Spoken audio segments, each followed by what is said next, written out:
Good evening from a Swedish dissident in Thailand. I will read some more from a book I like very much.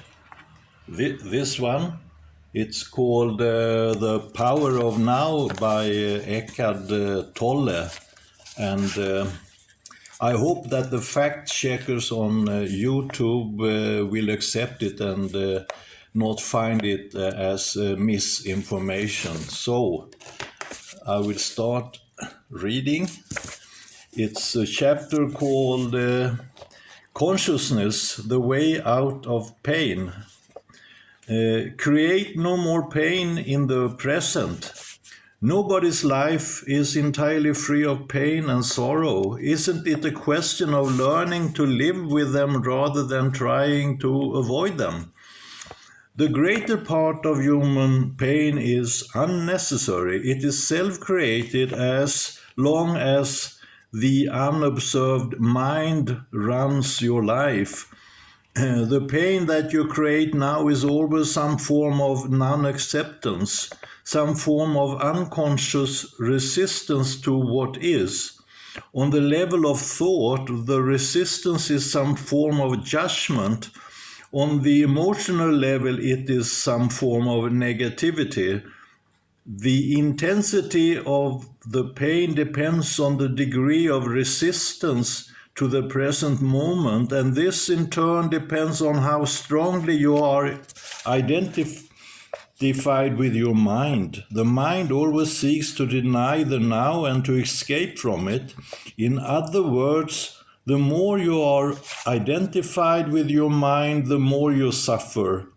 Or you may put it like this: the more you are able to honor and accept the now, the more you are free of pain, of suffering, and free of the egoic mind.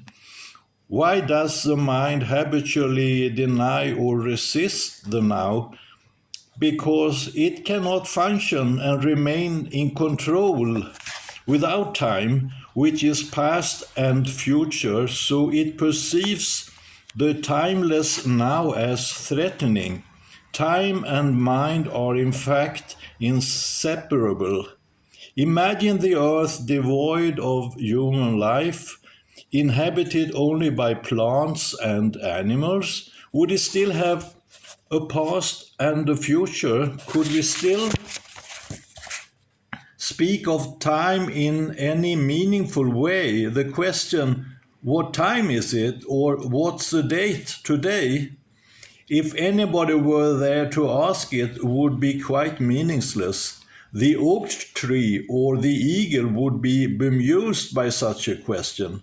What time, they would ask? Well, of course, it's now. The time is now. What else is there?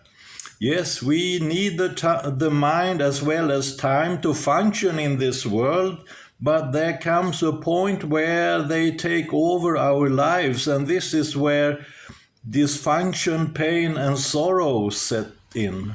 The mind, to ensure that it remains in control, seeks continuously to cover up the present moment with past and future, and so as the vitality and infinite creative potential of being, which is inseparable from the now, becomes covered up by time, your true nature becomes obscured by the mind. An increasingly heavy burden of time has been accumulating in the human mind. All individuals are suffering under this burden, but they also keep adding to it every moment.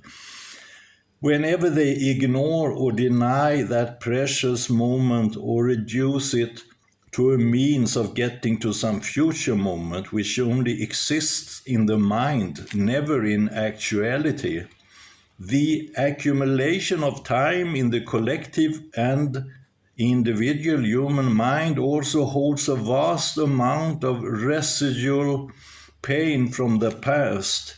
If you no longer want to create pain for yourself and others, if you no longer want to add to the residue of past pain that still lives on in you, then don't create any more time, or at least no more than is necessary to deal with the practical aspects of your life.